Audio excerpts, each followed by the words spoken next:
Okay, let me see here.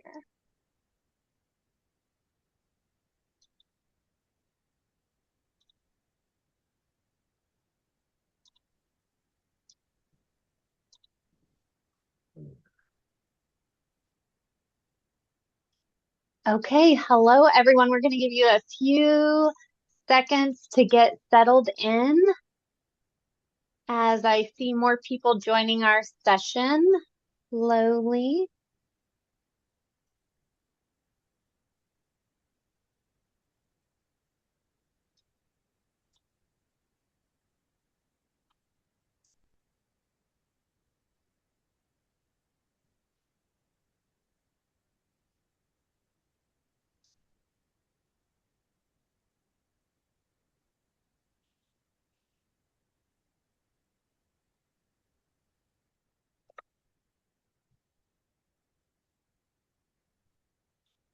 Right.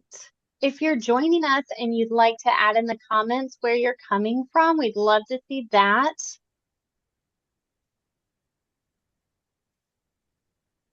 Jeremy Miller is going to be monitoring the chat and the comments section, so he will keep us all in touch with everybody.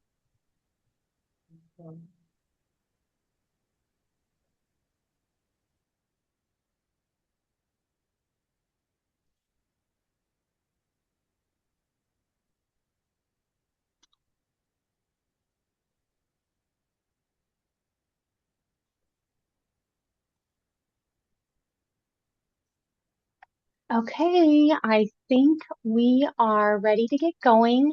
Welcome, everyone. Thank you for joining us.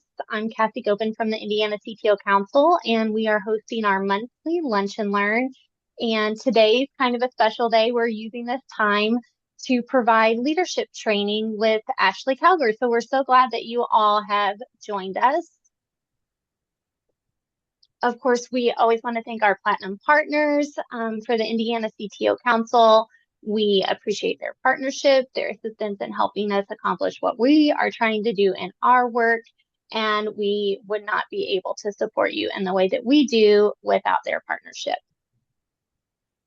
So today, again, I'm Kathy Gopin. I'm kind of hosting our session along with Jeremy Miller, who is monitoring the chat.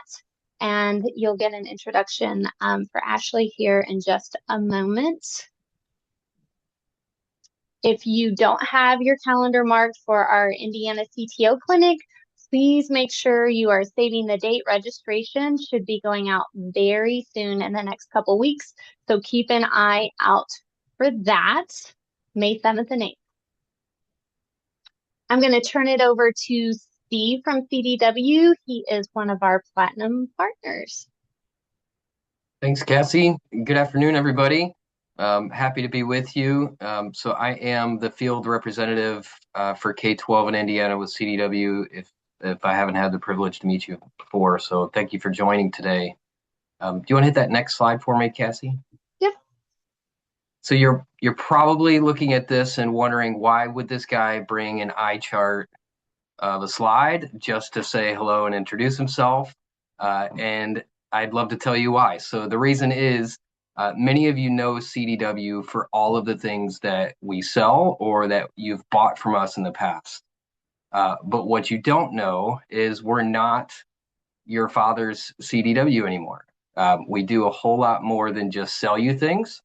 And as a matter of fact, so this is our portfolio services slide. So this is everything that we service. So CDW can configure and deliver everything from your network to your data center, your VMware environment, to your Microsoft SCCM issues, to cybersecurity. So whatever it is that you're buying, that you're thinking of as a project, or if you're just running into challenges and you need an hour of engineering time, we have badged employees, CDW employees, that can do everything on this eye chart in front of you. So just want to thank you all for your continued partnership. I know many of the names on here. I'm happy to see you guys, and look forward to seeing you this year in 2026.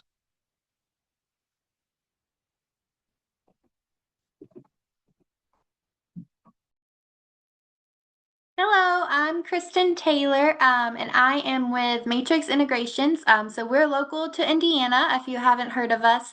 I'm actually brand new here at Matrix. I am replacing Ryan Wallace, if you've worked with him before. He is no longer with Matrix. So if you would like to save my contact information, that is my personal cell phone number. I'm located in Louisville, Kentucky, so not too far away. So if you want to visit, I'm happy to. A little bit about me. I'm a former teacher. I have 9 years of educational experience in Kentucky. I'm a certified teacher, but I also have 4 years of experience in the ed tech world, from Apple to small startups, selling anything from academic intervention and MTSS services to Active Directory and student information systems. I love Disney cruises, so if you ever want to go on one and you need a friend to just talk to, happy to do it. I like to run as well. I'm a little crazy. I've done 2 half marathons this summer, and we love to travel. I want to help you with your technology needs. I briefly was a district technology admin in Sacred Heart Schools, and so I want to help in however I can, whether it be with hardware, managed services, or a special project in any way. We can definitely chat and connect, but save my contact information, and I would love to talk with you.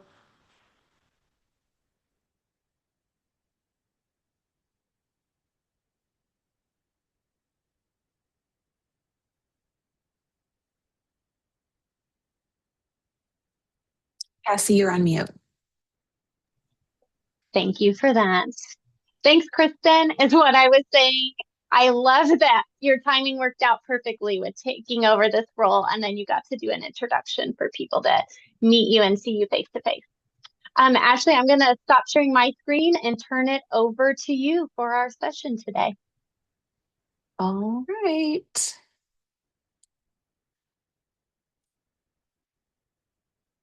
Oh, stand by. Sorry, one second.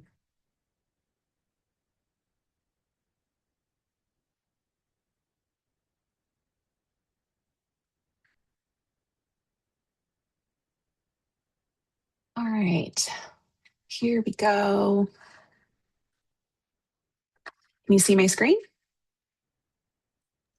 Yes, ma'am. All right. Well, folks, let's dive in. If you have not met me, my name is Ashley Cowger. I will share a little bit about myself just because I think it's going to be important for context in today's session and some of the challenges that I may throw at you. I grew up in Indiana. I'm a lifelong Hoosier. I grew up on Lake Michigan, and I moved to Indianapolis for college and undergrad, and I've been here since. I worked in central Indiana my entire career. I was a teacher in IPS many moons ago. And for the most recent 10 years, I've served in district leadership across the entire district. I've served as our special education director, I've led our strategy work. What's important as we kind of approach this conversation is I recognize that the folks on the call are coming at this idea of continuous learning and leadership from so many different perspectives. You might directly supervise people, you may not directly supervise people. You may have a lot of influence that you have to exercise in your work toward people who don't live within your IT arena at your district. And the goal is that the content reaches all of you. I'm a very collaborative person in facilitation. So we have someone, Jeremy, is going to be monitoring the chat. And as questions come up, would love to dive in and answer them. I am someone who, if you have seen Ted Lasso, my husband would tell you that I am the Roy Kent of our household and that he is the Ted Lasso of our household. And I absolutely think that is true. Folks who meet me will say that they think I'm rough around the edges until they get to know me, and I'm actually a really big softie. Which, if you have seen Ted Lasso, that's exactly who Roy Kent is. I've had the privilege of having a really amazing career. I was chief of staff for the State Board of Education. I worked at the national landscape with TNTP, and have also done this local work, and was the person who had the privilege of being inherited IT at the beginning of the pandemic. So there's an entire story that can go with that we're not going to get into today. But as we move along here, I lead our systems division for Indianapolis Public Schools. So that is all IT, all data management and analytics, a lot of our strategy work for the district. And our big goal is that we're connecting people, process, data, and technology to make sure that we're serving our students and our staff very well. We have 4 core values that we operate from. The first is that we're student-centered. Every decision that we make in systems division has students at the center of what it is we're needing to decide. So if we are put in situations where we have to make decisions for staff versus students, we're aiming for students. We also believe that people are our greatest asset. The third is that we're strategic thought partners. Every single person on my team is working cross-functionally at least once a week. Usually it's way more than that. It's usually once a day. And then we also embrace change.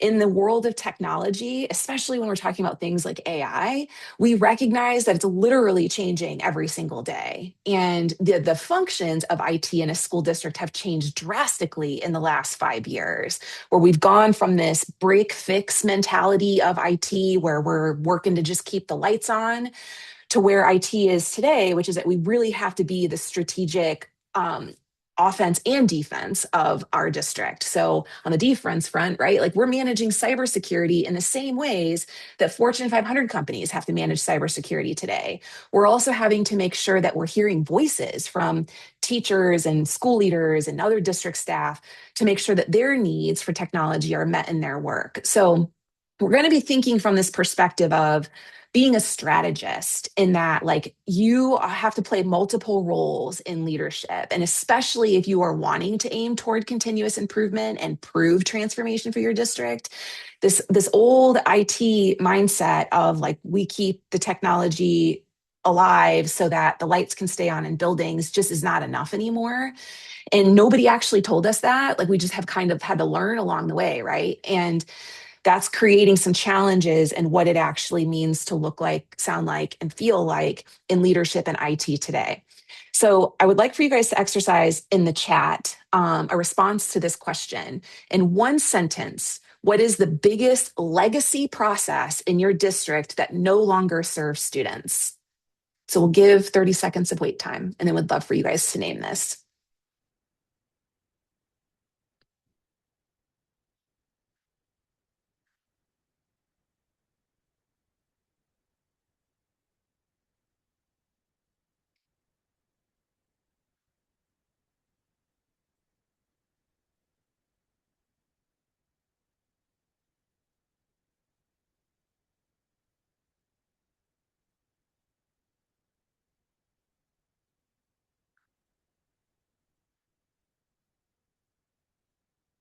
So keep thinking, because this is going to really help us drive home what continuous improvement in our work can really be, and how we actually get there is through a framework for continuous learning. And the one that I've built for us, knowing the context of Indiana, the work of doing technology related work for school districts every day, is based on 4 different pillars. The first is human-centered design. We'll get into details of what that actually is. Data-informed agility, radical transparency and feedback loops, and then the strategy of how you navigate the hurdles in the work. So we're going to start with human-centered design. I'm not going to narrate all of the information on these slides. I just want you guys to have information to take away. But ultimately, when we're thinking about human-centered design, we have to think about you as a leader. And in my experience, both in leading my team that I have today and all of the work I've done my entire career, one of the things that we do a terrible job of as we're thinking about making improvement in technology and district across our state is that we really don't think about putting our own face mask on first. So you really cannot show up and be the best teammate or colleague or leader of your team if you don't have a structure and a process for putting your own face mask on. So there's stuff that we carry in this technology work that we often don't talk about. So we have situations where, for example, like child pornography or child abuse show up on technology, and those are really ugly things that we have to manage in our work. And if we're not taking moments regularly to put on our face mask, that stuff can drown us. And so I have some critical questions here for you to think about as you take away and move forward from today's session around how you can be more strategic about putting your face mask on. And one big headliner that I like to share with people is you have to be your one built-in best friend, because there are people around you. I hope that you have family and friends and other people and people in the workplace even, that you love and care about. But you're the only person who has to live with yourself from the time you are born until the time you cross the rainbow bridge. And you have to love and care about yourself enough to put your face mask on, give yourself the space to experience joy in the workplace and outside of the workplace. And this is really what sets conditions for continuous improvement and transformational change in your work. I can promise you, if you do not do this part first, you aren't going to be able to get to the point where you see transformation with the shortest runway possible, or with the investment you're doing with your entire team. You also have to model for them what this kind of self-care and love and care for self looks like, because you want to see the same kinds of actions and behaviors come from your team members while they're juggling difficult work, they're doing hard things, we're managing competing priorities all the time. We have laws that change every year that govern our technology, and it can be a lot to juggle. So you've got to focus on putting your own face mask on first. The second thing here is it doesn't matter what title you have in your work. Nobody needs to give you permission to lead. I am a huge believer, and I believe this to my core, that the greatest leader in a school building is the school secretary and the head custodian for the building. And people have tried to convince me otherwise over the course of my career, and I don't believe it. I don't think the title is what makes you a strong leader. It's that you have to allow yourself to recognize that when you show up and do work for other people every day, you have the opportunity to lead, and you have to think about yourself as a leader to do that. And so as you're thinking through more about, or thinking more about like how you show up in your work, you have to make sure that you're surrounding yourself with people who will tell you honestly when you're getting things right, when you're getting things wrong, and people who will challenge your thinking. Again, you don't have to have the leader title for this to be true, but in order to create the culture where that can be safe and true, you have to have some strategies. So we're going to talk more about that. You really want people who can lean into you as a human being, and that you can lean into them as a human being, so that when times get tough, like when there are 100 priorities that people have told you you have to take into consideration for your work, that you're not forgetting about the fact that like we are literally in the business of people in the work that we do for district technology. And it's not about just making sure that our systems stay up. It is not just about managing cybersecurity to keep the adults and students safe. You are literally in the business of people and have to care for people. And in this, you have to recognize that what you model and tolerate, you are teaching other people. So if you are showing up to cross-functional meetings, or you are allowing conflict to just perseverate among your team members or between maybe your department and another department, then you are teaching by tolerating that kind of behavior, that kind of lack of collaboration, you are teaching that that's an okay thing. And so we have to make sure that as leaders, our words around what it means to collaborate, how we actually collaborate, are showing up in your own ways in which you are engaging with other people, the ways in which you set expectations. So if you're setting a deadline or you're agreeing upon a deadline with other people, that gets followed through on. And when it doesn't, there's a conversation about like, hey, why did we not hit this timeline? What barriers do we need to remove? But you're not going to tolerate that the expectations aren't met. What we can do is make adjustments to make sure that they're met in the future.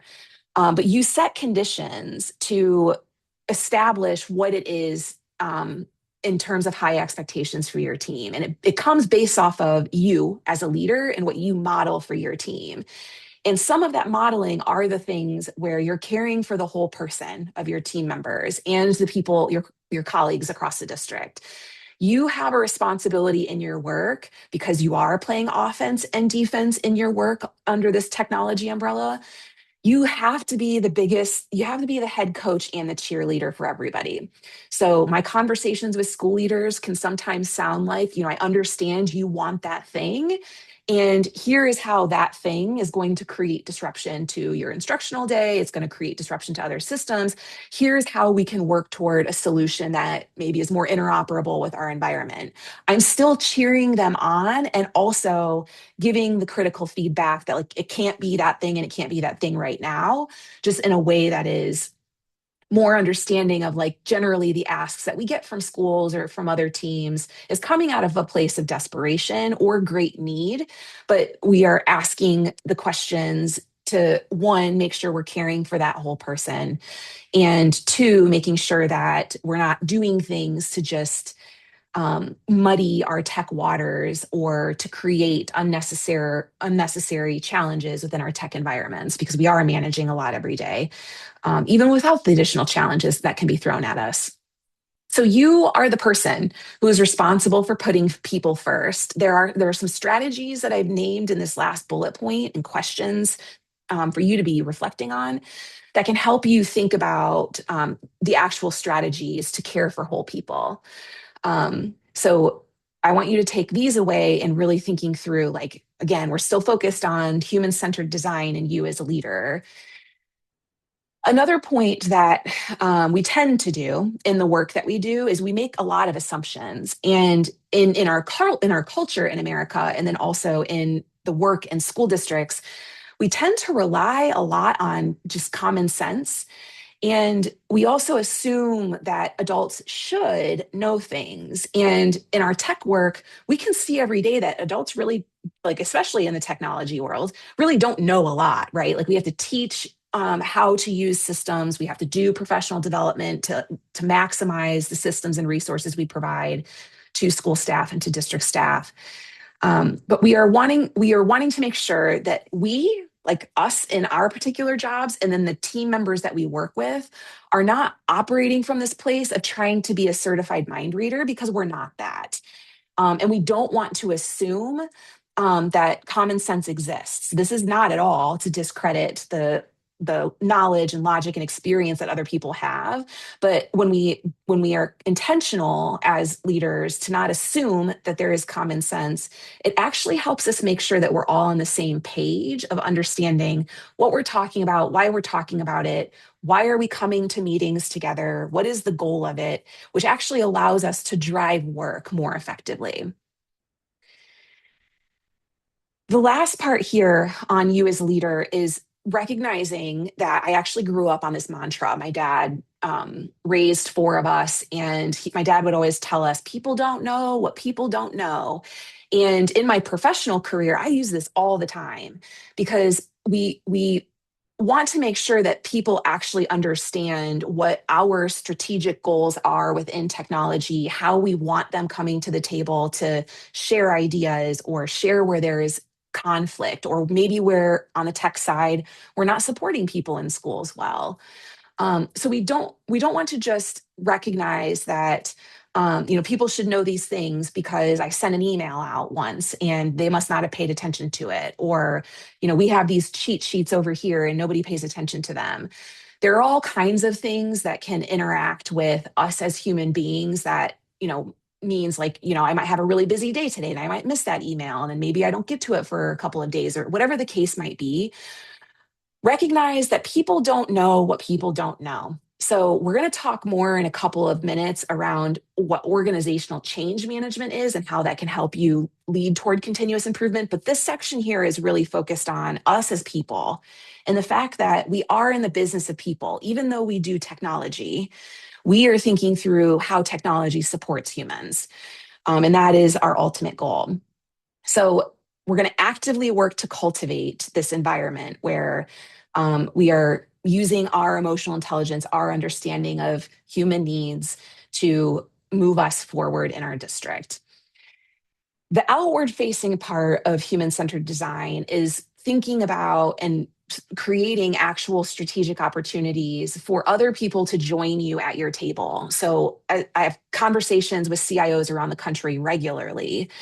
And one of the challenges that I hear often is like, oh, academics they don't want to meet with us. Like, they just want us to adopt or, integrate this new curriculum and make sure it works and make sure that everybody has the right administrative access.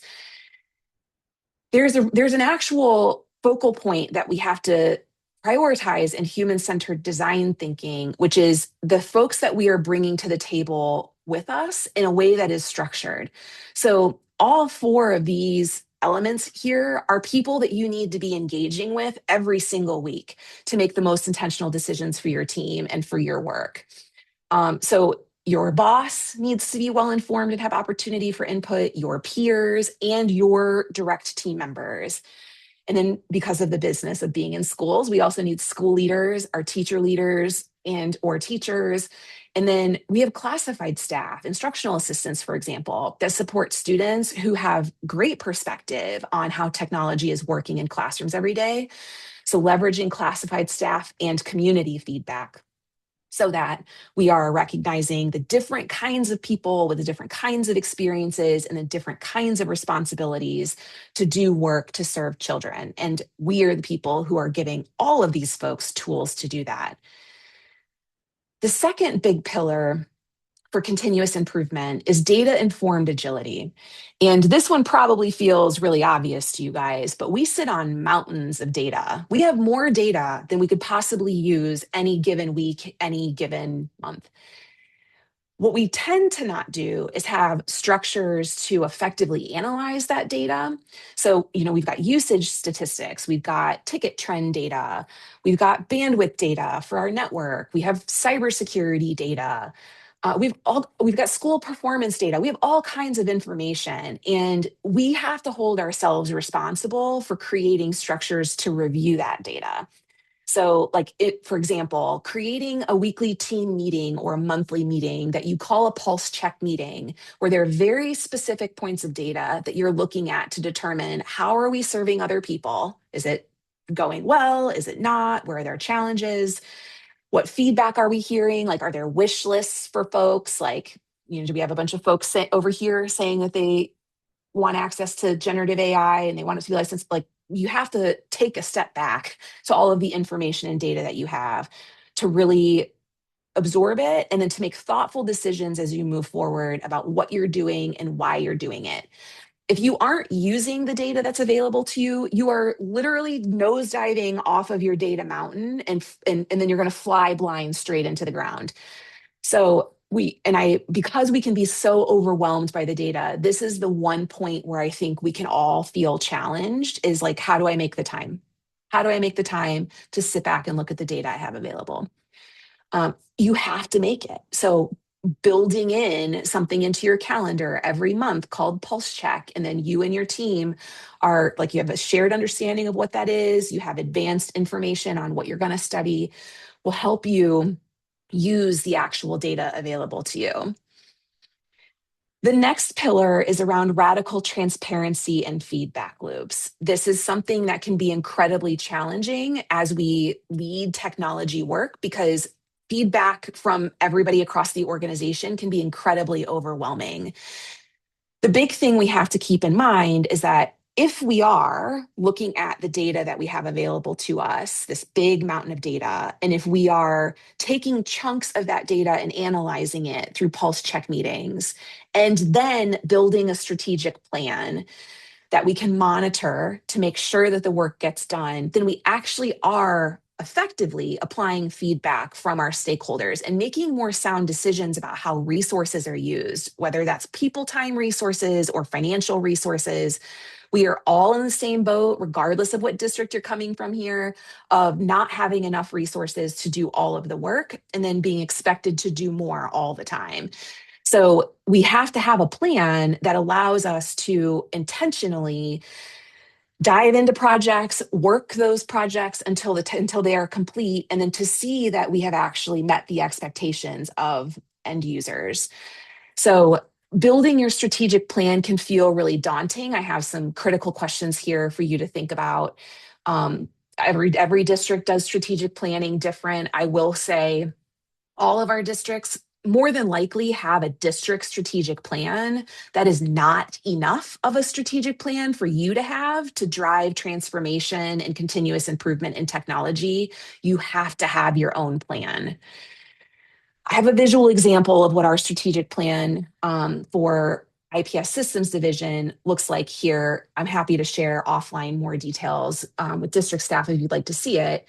The big thing that we really have to make sure we're paying attention to is you cannot drive improvement if you're not measuring what you are doing, and you also can't measure what you hide. So my team hears me talk about like we name our skeletons in our closet. We call our baby ugly.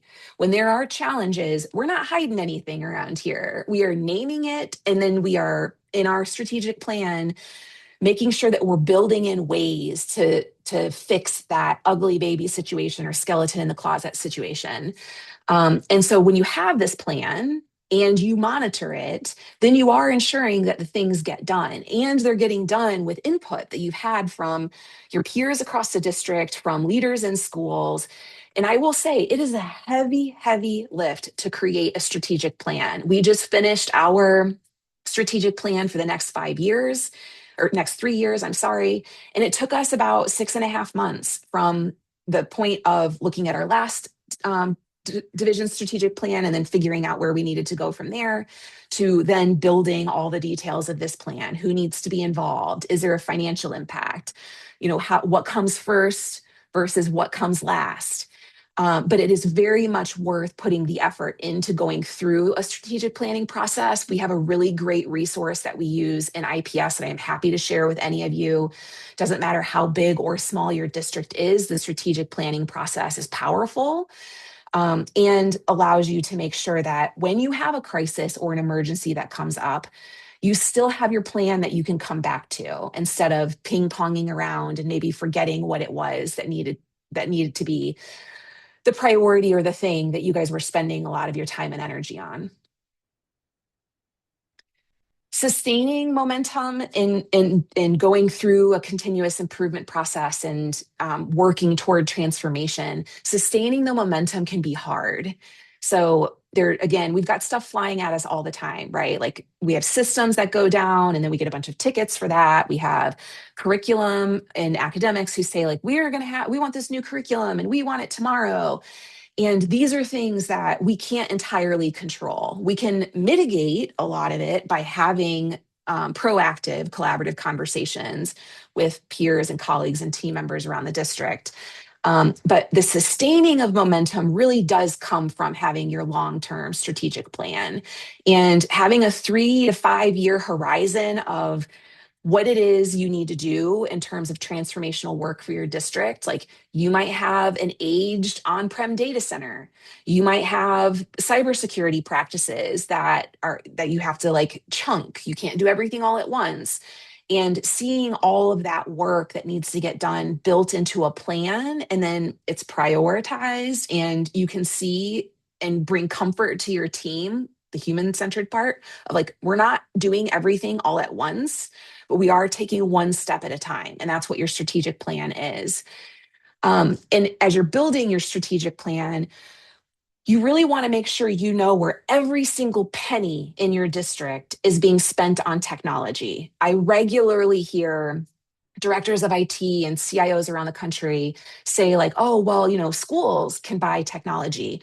You might not be able to make a policy decision today to change that, but what you can do is have your finance team provide you a report on all technology spend, software and hardware, for the last 2-3 years, so you can start seeing where all of those dollars are spent.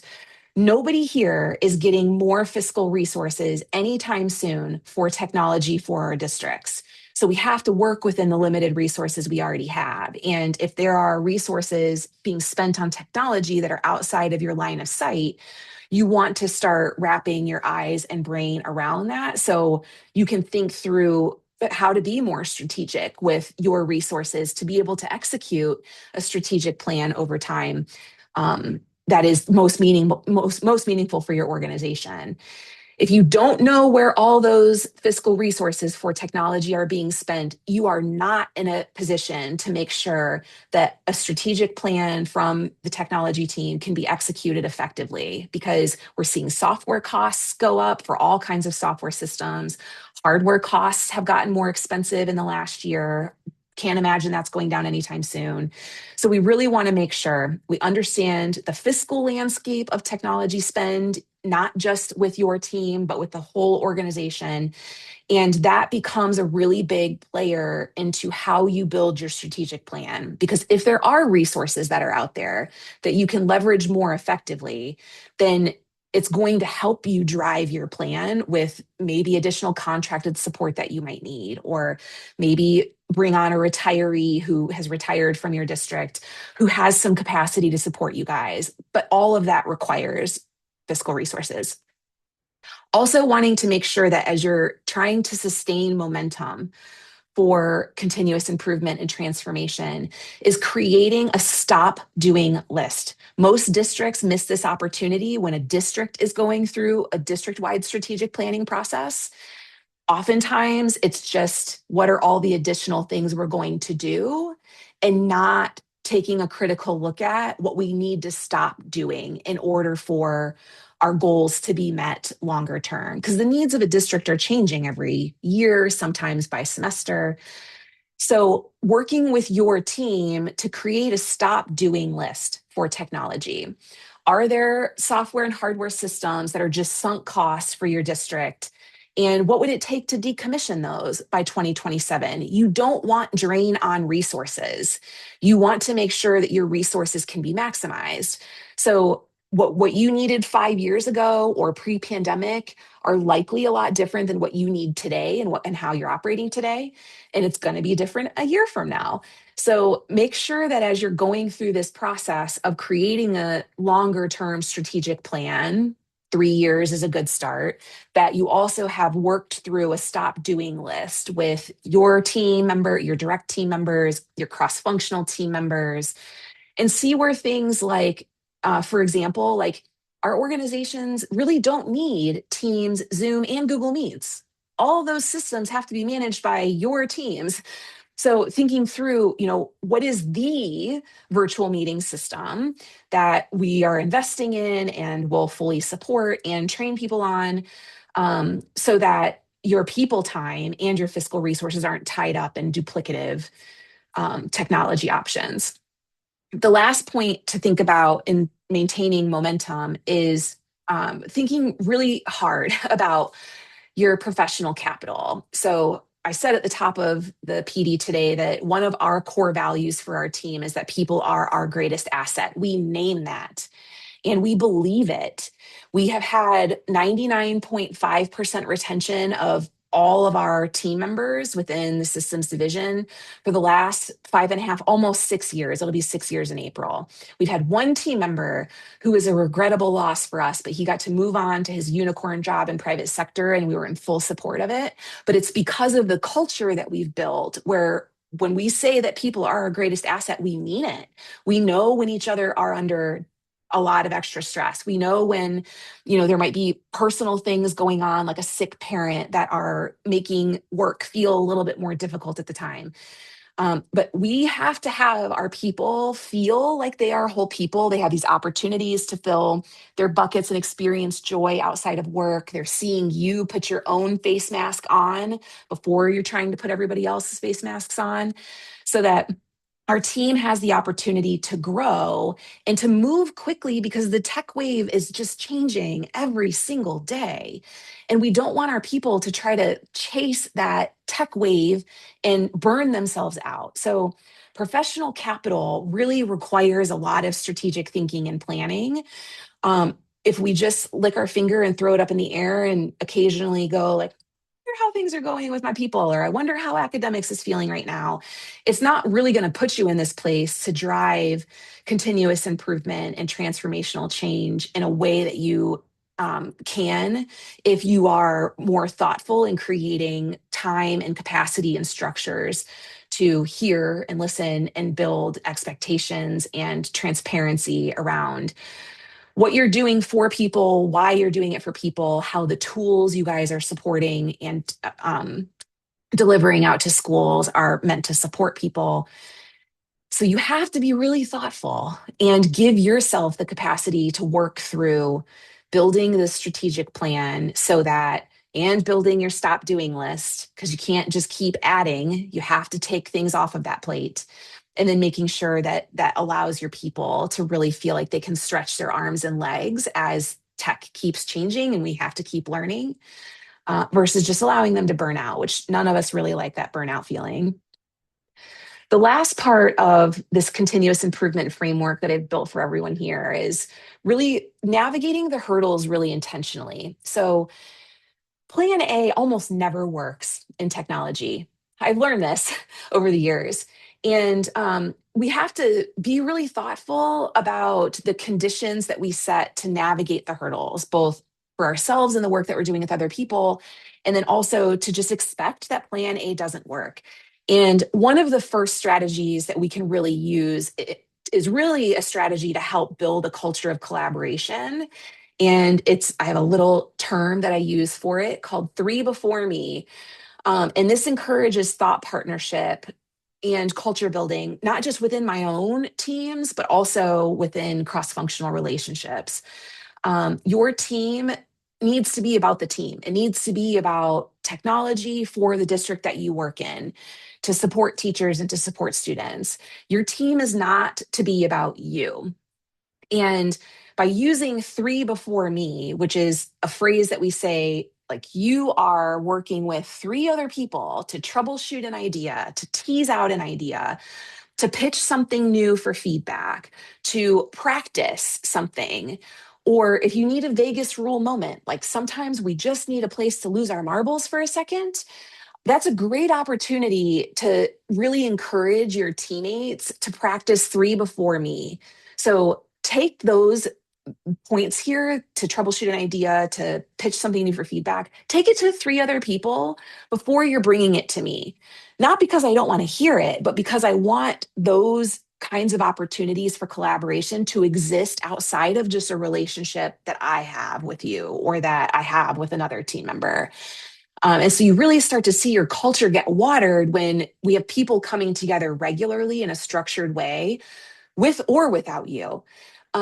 So 3 before me is a great tool for navigating hurdles and to implement 3 before me proactively, because there are going to be challenges that come up and you can't always anticipate them, but you certainly want to make sure that the people that you're surrounded with, your cross-functional team members or your own team members, are well prepared to manage challenges when they do come up. And it means they have to have a strong collaborative culture. And when you have structures and routines for constant cross-functional collaboration, my direct reports meet with executive directors across every functional area regularly. And they are talking with school leaders regularly. They have structures for doing that also. And it allows us going week to week to not lose sight of the fact that other people really do need to be at the table with us while we are making decisions about what's changing, why is it changing, what new tools do we need, and why. What new tools are we considering and how are people giving feedback on them? When you have a structure and routine for that cross-functional collaboration, it tends to not get lost in the shuffle of your everyday work. And then one last challenge to take forward is framed in the context of a question, but if you won the lottery tomorrow and decided to stop working, does your team culture remain strong without you? And does the team still meet all of its goals that we've written into the strategic plan?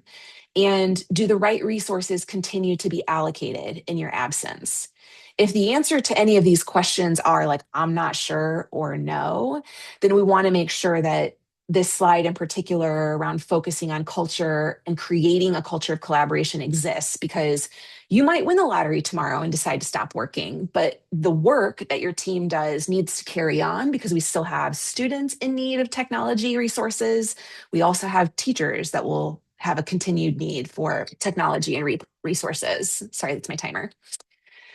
So thinking about your culture a lot is a way of helping to navigate hurdles as they come up. But this 3 before me strategy is a proactive strategy for navigating hurdles. This is not something that you just want to spring out there when you have a big issue happening and say, like, everybody, 3 before me. That's not the time to implement this. So as you're working with your own team members or cross-functional colleagues, start to socialize this idea of 3 before me. name what it looks like, sounds like, feels like for you and your work, and to name that it's to help head off some of the sticky challenges or hurdles that we can experience over time. And also have to name, when it comes to hurdles, resistance to change is a very real thing. And we have all experienced it. I've had folks from some districts say, like, oh man, when we had to implement multi-factor authentication, like everybody just lost their minds. And we have to first recognize that change is hard. And losing something is harder. So when we say to a teacher, hey, we're going to be moving to a new system and we're taking this thing that you really love away, we have to have empathy and compassion for the fact that, like, that's just hard because our teachers are so focused on making sure they're meeting the needs of 25, 30 students every single day, if not more. If you're in secondary, it can be up to 150 kids every day. And so we're recognizing, bring that in, that kind of spirit and understanding into your work with other people, and acknowledge what people are losing when tech or systems change. When we acknowledge that, it creates a foundational level of understanding that, like, we know that this is going to be hard, and then initiates the conversation around, here's what support is going to look like and sound like and feel like, and here's what the timeline is set to be. Do you have any insight into that? So starting here on this first bullet point goes a long way when you're working with people, which, again, all of the work we're doing for district technology is in the business of people. So acknowledging humanity here is naming that the change is hard and losing something is harder. Second point here, in technology, we talk a lot about project management, and that is important. Please do not get me wrong when I say this. Project management is important. Sometimes more important is organizational change management. And this is not something that is typically trained on or socialized well in district work around the country. So organizational change management, we call it OCM, is the people side of change. It is an art and science of understanding how change is accepted or deflected by people. And then there's a framework for how you navigate the challenges that you experience with people when you're trying to implement change. So it's less about, or it's not about, making sure that step 1, step 2, step 3, step 4 get done so that step 5 can happen. That's a project plan. That's project management. Organizational change management, at its very minimum, is there awareness across your organization, awareness across all of the people in your organization that a change is coming? And in this example, if you answered no, you're not in a position to start working on changing a system or a tool or sunsetting something. You want to be thinking from this organizational change management lens. So I don't go into an OCM framework of details here, happy to share with anybody offline. But think about not just project management, but the organizational change management, the people side of change. That people side of change is really what makes or breaks your ability to do transformational work. So you can work a project plan all day long and then get to the point in time where you turn on a new system and everybody is go live and everyone gets mad. And if that happens, it's because you totally missed the boat on organizational change management. So you need both OCM, organizational change management, and project management. And then last here, I got this advice really early in my career, and I thought it was the silliest thing when someone taught me this, but I was chief of staff for the State Board of Education at the time, and I had a lawmaker say to me, Ashley, it's really important to understand the importance of having people in your tent pissing out, then out of your tent pissing in. Now, that's what he said to me at the time. I've made it a little bit more PC in this last bullet point here, but it's a great way of thinking about how you are proactively inviting people into your work and inviting people into sharing their ideas, giving criticism in the midst of doing work, versus having your people outside of your tent who are yelling and screaming and mad, or in the example, peeing inside of your tent and you're like, wait, what's going on? Why is everybody upset? So think about your tent and where are your colleagues, your team members, school-based staff, community members, your cabinet? Where are they in terms of the tent that you are responsible for? And if they're not in your tent in a position to just pee outside of your tent, how do you how do you change that? And everybody's answers are going to be different because it can depend on your work sometimes. But everybody here has a tent. We are all responsible for something. And the best people to have in your tent, like you might think back to the golden rule that we've all heard at some point in our lives of keep your friends close and your enemies closer. It's a similar kind of way of thinking that, like, the people who can be most challenging for you and your work, or maybe they give you the most grief, are the people you most certainly want to make sure are inside of your tent. So they have a constructive way of sharing thoughts, concerns, suggestions, all of that. Because the worst position to be in is when everyone is coming at you and everything is wrong and, everyone's in trouble kind of experience. And we've all probably had that at some point in our career, and it doesn't feel great. So as you are thinking about navigating the hurdles, your tent and the way you think about your tent matters. And last point here, transformation isn't a destination. I hear people talk about transformation as like this road to somewhere. That's not the destination that we're aiming toward. It's the way we work.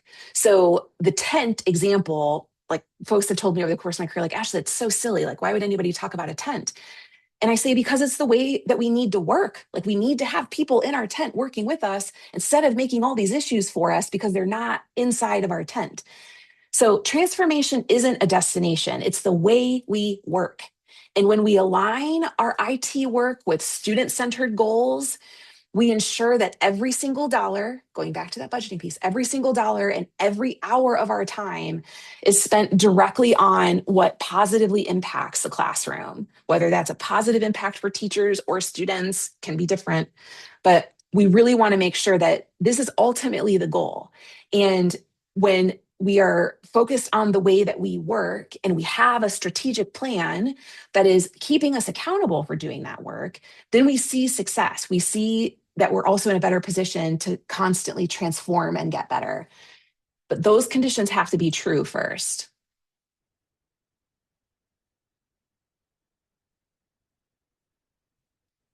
I'm going to open it up. I have to change my screen to see any of the chats, but I'm happy to take any questions or any wonderings. Also happy to have folks connect offline. You can find me on LinkedIn, or my email is here also if you'd like to connect at some point. I'm also happy to share all of the resources that we have with any of you. Well, there wasn't too much in the chat except for agreement with many of the things that you said, Ashley. So thank you for that. But I did have a question. I tossed it in at the end here, but I'll ask it out loud. Do you have any book recommendations? You talked a lot about change management. You touched on a lot of leadership skills. And I just wondered if you had one or two books you would recommend. Most definitely. So I read a lot, and I read 100 books a year. And one of the books that really rattled my cage in a really positive way is, you guys might remember the book called Tipping Point, probably 10 or 15 years ago. There's an updated version of that book that's called The Revenge of the Tipping Point. And it really hits on like this way in which we just double down on project management backfires because we didn't think about the human aspect of technology change. It's got other industry examples, but Revenge of the Tipping Point is great. Another one is called Careless People. That's relatively new. It really speaks to American culture, but it also speaks to like when we are loosey-goosey about the work that we do and the responsibilities that we have in making decisions for, using district dollars or taxpayer dollars, or making the seriousness of making decisions about tech tools that we're providing to people. It really pushes on not being careless in that thinking. And for me, that's really a great book for understanding more of the looks like, sounds like, feels like of organizational change management, how you bring people along with you. There's also an organization called ProSci, PROSCI, and they're actually the leading thinkers in organizational change management. And they have trainings that you can attend, but they have a lot of free resources online. And they have an organizational change management model that they call ADKAR, ADK, ADAK, no, ADAKAR. And each of those letters stand for a different thing. Like, is there awareness? That's the A. Is there a desire from people to make this change? And as you work across this ADKAR understanding, it tells you where your barriers are going to be for implementing change. So, for example, if there's no awareness in your organization that you have to implement multi-factor authentication, just as a simple example, then if there's no awareness, then people are going to be upset if all of a sudden you guys are hitting buttons and now you've got MFA in place and people are like, why is it taking me 5 minutes to log in? They're going to be upset. But if there is awareness and not desire, the D, then you can be thinking about, okay, how do I help people understand more about the why multi-factor authentication is important? How do I, create tutorial videos to help people see how easy it's going to be to use the MFA? And then you work across that ADKAR model, and it is a great place as you're project managing, actually, to build in to your project plan sections for where you are checking yourself on organizational change management. Have you created org-wide communication? Have you sent org-wide communication? Do you need to repeat it every single month because of a big change that's coming? So I'd also highly recommend ProSci. And then last, I would say, there's a book that Doug Lemov wrote forever ago that's called Perfect Practice. And the book was originally intended for educators and the way that we implement instructional strategies in classrooms. But what's powerful about this book is it includes a lot of the science of, it includes the science around perfect practice makes perfect. And the thing that we can often get wrong in technology is we trip and fall on a problem and everybody gets upset. And we're like, oh man, okay, like, well, we're not going to do that again. But you've not actually done I'm trying to think of the word, a review of what actually went wrong and create a structure and expectations for something like that not going wrong in the future. And then practicing in between there. So even if you don't have a big change in your organization coming up today or tomorrow, you are practicing for those big changes regularly so that when the change needs to happen, everybody understands their roles and responsibilities. Who's going to be the person who's communicating? And we can often see, like, the most social example that I've used recently nationally with CIO colleagues is, if you don't know who's on deck for a cyber emergency, then you're going to be in a world of hurt if you end up having a cyber event. And that Perfect Practice book really helps break down how you create the structures, the routines, and resources to have perfect practice in our technology related work would be how we would frame it for ourselves. But I also really love that book because there's nothing worse than practicing something the wrong way or not having a guidebook at all on how to do something. So it really does force your thinking.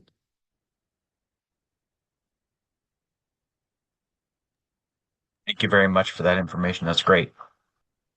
I can also, when I have like more brain power, Jeremy, I'm also happy to put together like a list of top 20 because I have many recommendations and some of them are quick and easy reads and some of them are more dense. So it might help you navigate where you want to start.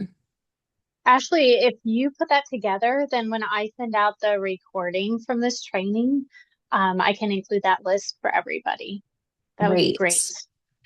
I can put it together, Cassie, and I'll have it to you tomorrow. Fantastic.